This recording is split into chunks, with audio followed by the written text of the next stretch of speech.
It was a cold October night in the year 2023.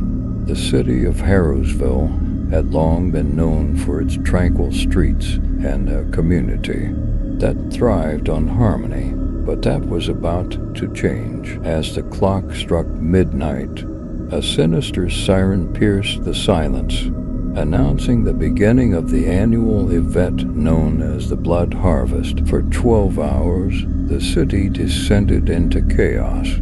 The government's experiment in controlling crime and releasing pent-up aggression had spiraled into something far more sinister. This night, for some, was a night of terror. For others, it was an opportunity to give in to their most primal desires. In a modest suburban home on the outskirts of Harrowsville, the Smith family huddled together, desperate to survive the night. Mark Smith, a middle-aged man with graying hair, tried to keep his composure as he gathered his family in the living room. His wife, Sarah, clung to their two children, Emily and Michael, tears welling in her eyes. The sirens outside grew louder, signaling the beginning of the nightmare. Mark whispered, "We need to stay quiet, stay together, and stay hidden." They had prepared for this night, with a secure basement hidden behind a bookshelf stocked with supplies, and a few weapons they hoped they'd never have to use. The Smiths had always been law-abiding citizens, but Mark had heard rumors of neighbors who had succumbed to the darkness that descended each year. Desperate cries, the sound of shattering glass, and inhuman laughter echoed through the streets. Meanwhile, a few blocks away, a gang known as the Night Stalkers was forming, led by a ruthless man named Victor Kane. They reveled in the chaos of the Blood Harvest. Victor had a sick obsession with the night, viewing it as an opportunity to indulge in the most twisted and depraved desires. The Night Stalkers moved through the streets like wraiths, wearing grotesque masks that concealed their identities. The moonlight revealed their ominous figures, adorned in blood-stained clothing. Their leader, Victor, had a mask that resembled a devil's face, a cruel smile permanently etched into its grotesque features. As the Night Stalkers advanced, terror spread through the heart of Harrowsville. The dark, menacing figures seemed to have eyes for only one thing: violence. The Smith family huddled in their basement, their eyes fixed on the dimly lit television screen broadcasting a government message about the Blood Harvest. The message provided instructions on how to stay safe, but for the Smiths, it felt like empty reassurances. The basement door rattled, sending a shiver down Mark's spine. He gripped his shotgun, beads of sweat forming on his forehead. "Hold tight, everyone," he whispered, praying the intruders would move on. Sarah clutched her children, her heart racing as the noises grew louder. They could hear footsteps, whispers, and the chilling cackles of the Night Stalkers outside their sanctuary. In the heart of the city, chaos reigned, fires burned unchecked, and screams echoed through the night. Ordinary citizens had turned into monsters, driven by the lawlessness of the Blood Harvest. The Smith's neighbor, Mr. Thompson, had once been a friendly man who tended his garden with love. Tonight, he had become a predator. His manic laughter filled the night as he hunted the streets for prey. It was a night when the darkness lurking in the human soul was unshackled. Back in the Smith's basement, the tension reached its peak. The door burst open, and the Night Stalkers stormed in, their masks twisted into cruel grins. Mark had no choice. He opened fire, bullets cutting through the night air. A fierce battle ensued, a desperate struggle for survival. Sarah, and the children cowered in a corner, eyes wide with fear. After what felt like an eternity, the Smiths emerged victorious, but not without their own wounds. Blood stained the basement floor, a stark reminder of the horrors they had faced. As the night waned, the sirens signaled the end of the blood harvest. The city that had once been known for its harmony now bore scars that would never fully heal. The Smith family had survived, but they were forever changed by the ordeal. The next morning, as the sun rose over the city, the Smiths stepped out of their home, their faces pale, their eyes hollow. They gazed upon the shattered streets, knowing that the cycle would repeat itself next year. Harrowsville had become a place where the line between humanity and monstrosity blurred, where for one night all that was decent and good seemed to vanish into the darkness. The blood harvest had left an indelible mark on the city, and its residents would never be the same. As the sun cast long shadows across the city, the Smiths knew that they had survived, but at what cost? The horror of that night would haunt them for the rest of their lives, a reminder that in the darkest corners of humanity, there existed a darkness far more chilling than any fiction could capture. The days following the blood harvest were filled with eerie silence.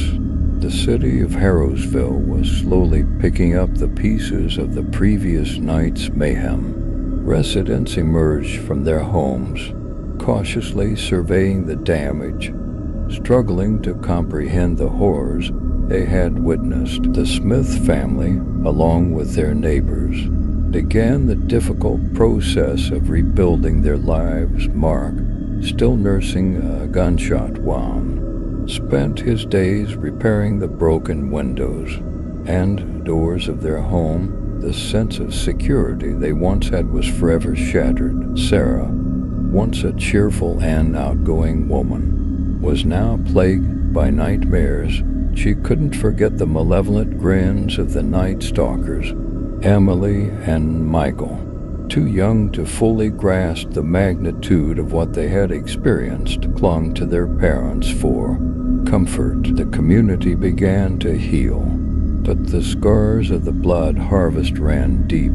Trust had eroded, and fear was a constant companion. The streets that had once been filled with children playing and neighbors sharing conversations were now marked by a lingering sense of unease. As the weeks turned into months, whispers circulated through the city, rumors spread like wildfire, stories of those who had not survived the blood harvest, tales of once sane individuals who had descended into madness, and the lingering paranoia that the next blood harvest might be even more brutal. Mark couldn't ignore the rumors. They haunted him, leading him to make a decision he had never considered before.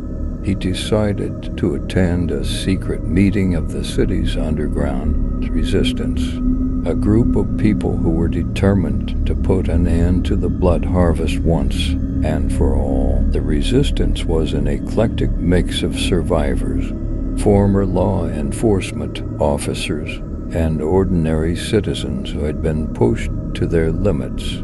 Mark joined them, driven by a burning desire to protect his family and community from the horrors of that night. The resistance, operating in secret, had been gathering intelligence on the government's operations and the blood harvest itself. They had discovered that the government was not only allowing, but encouraging the chaos that unfolded each year, all for its own sinister purposes. Their plan was audacious. They had obtained classified documents that revealed the locations of the government facilities where the sirens were controlled. The resistance aimed to disable these facilities and put an end to the annual nightmare. Mark, along with other members of the resistance, trained rigorously in the weeks leading up to the next blood harvest. They knew that the government's security would be tight, and the risks they were taking were enormous. The night of the next blood harvest loomed large, casting a dark shadow over Harrowsville. The Smith family, united with the resistance, waited with bated breath. The secret plan had been set in motion, and the fate of the city hung in the balance. As the ominous sirens blared once more, the city descended into chaos, but this time the resistance was ready. Armed with their knowledge and determination, they moved swiftly to disable the government's control centers. It was a dangerous mission, and not all who set out that night would return. The resistance moved like ghosts through the city, reaching the first government facility.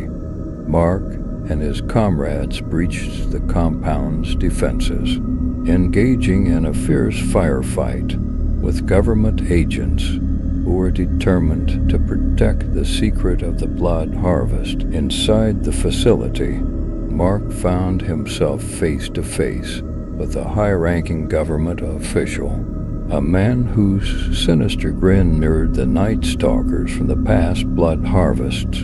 Their confrontation was intense, and Mark's resolve was tested to its limits. As the battle raged on, the sirens abruptly fell silent, signaling that the other resistance teams had been successful in their missions. The government's control over the blood harvest had been shattered. With the blood harvest no longer under the government's control, chaos began to subside.